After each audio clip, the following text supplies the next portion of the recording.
माँ से प्यारी सास।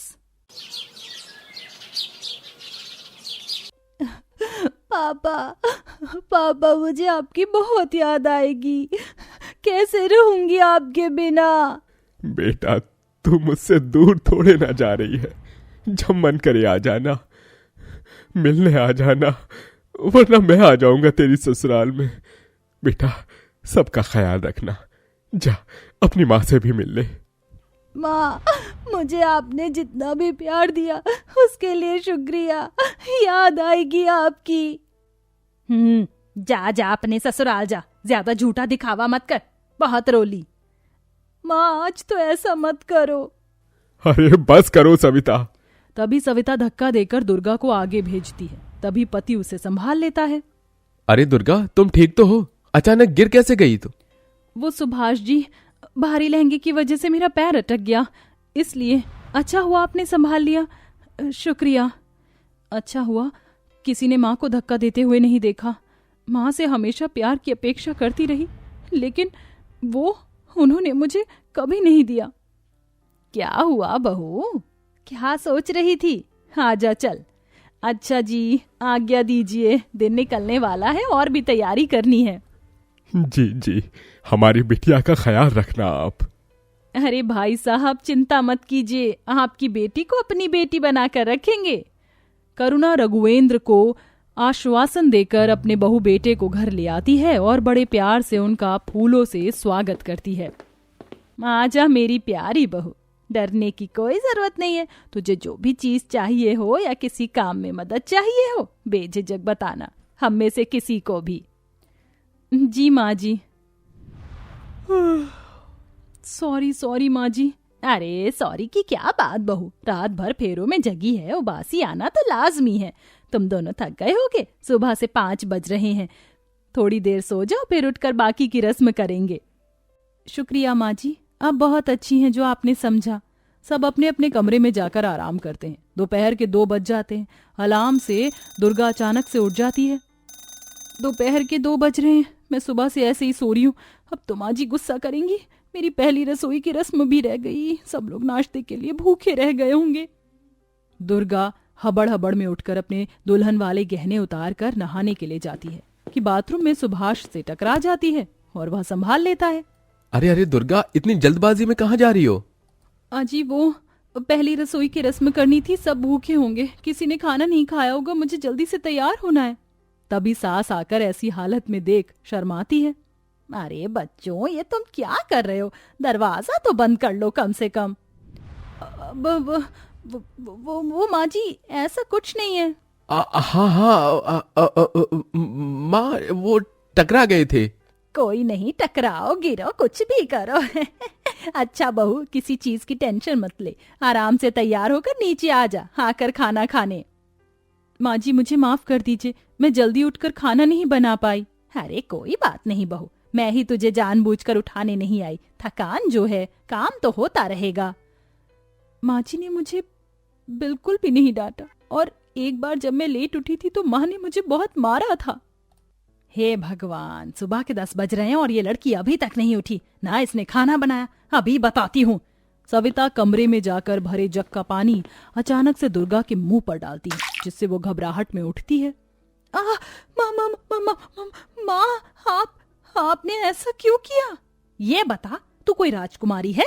इतने बजे तक सोएगी? घर के काम धाम नहीं करने क्या?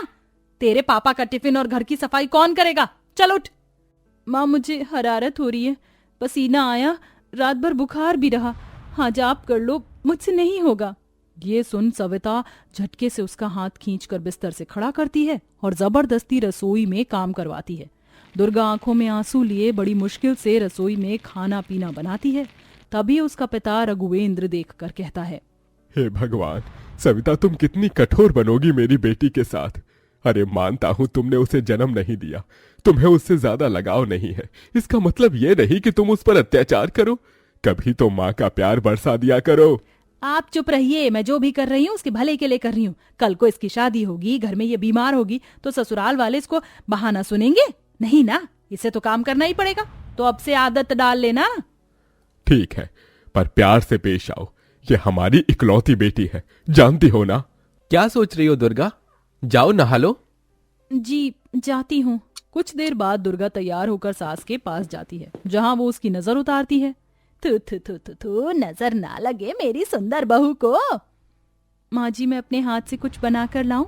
अच्छा, तेरा इतना मन है तो ले आ। दुर्गा रसोई में जाकर शाही टुकड़ा बनाती है, तो उससे बना बनाया टेबल पर ले जाने से पहले वो टकरा जाती है, जिससे सब खराब हो जाता है। हे भगवान जी, मुझसे क्या हो गया? अभी ठीक करती हूँ। सॉरी पापा जी। माँ जी, मुझे दोबारा बनाना है, थोड़ा सा समय दीजिए। आप सबको भूख लगी होगी ना, मैं जल्दी से बना कर लाती हूँ। अरे अरे कोई बात नहीं बहू, करुणा बहू घबरा गई है। बहू क्या हुआ तुझे? एकदम इतना डर रही है। कुछ नहीं माँ जी, मैं बहुत गड़बड़ करती हूँ। प्लीज प्लीज आप मुझे मारना मत, मैं दोबारा प्रसाद बना कर लाती हूँ। करम जली निकम्मी, तूने सारा बना बनाया प्रसाद गिरा दिया और तूने उसको भी अशुद्ध कर दिया। अब देख मैं तेरा क्या करती हूँ। तेरे पापा तो यहाँ पर हैं भी नहीं। माँ दोबारा प्रसाद बना देती हूँ, गलती से गिर गया। सविता उसकी एक जली हुई लकड़ी उठाकर उसके हाथ पर मारती है, जिससे उसका हाथ जल जाता है और वो बहुत रोती है। माँ मुझे दर्द हो रहा है, जल रहा है। दुर्गा बहुत डर गई थी। तभी सुभाष आकर उसे अपने गले लगा लेता है। क्या हुआ? कौन तुम्हें जला रहा है? ऐसे डर क्यों रही हो? क्या सोच रही हो बताओ। बहू मुझे बता। माँ जी, कुछ याद आ गया था। मुझसे प्रसाद गिर गया था तो किसी ने मेरा हाथ जला दिया था।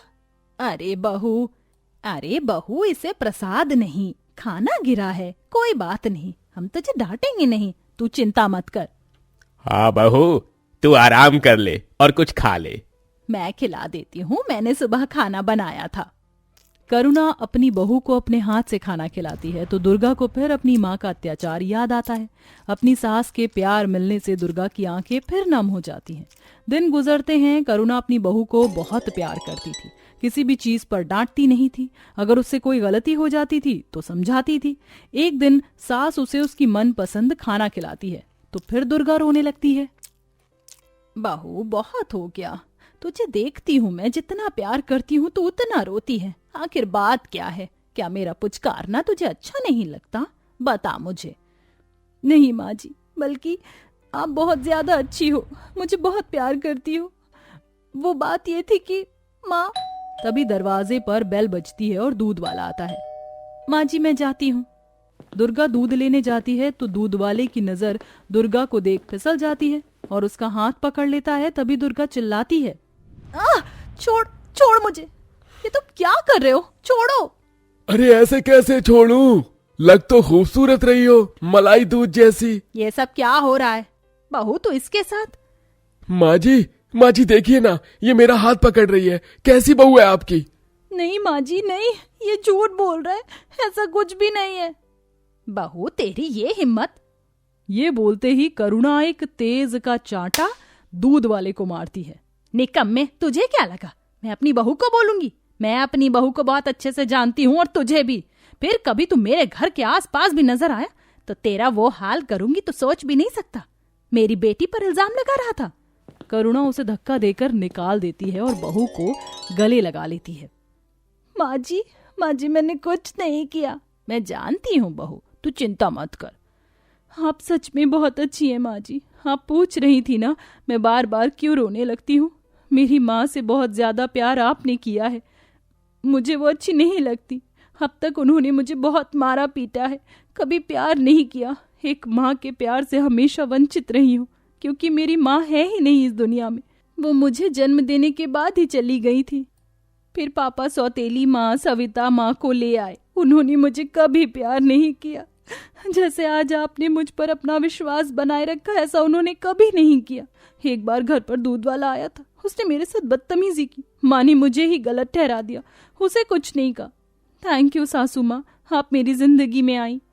बहू जो हो गया सो हो गया, अब उसे भूल जा।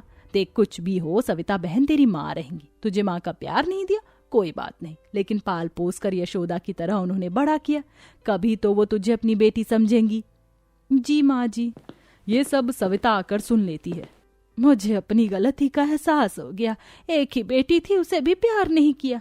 पर बहन जी, आपकी बात सुनकर मेरी आंखें खुल गई। मुझे माफ कर दे दुर्गा बेटी। नहीं माँ, ऐसा मत कहो, ये तो लाजमी था। सविता ये बोलते ही उसे अपने गले लगा लेती है, जिसके बाद अपनी दोनों माँ का प्यार उसे मिल जाता है और वह खुशी खुशी ससुराल में रहती है।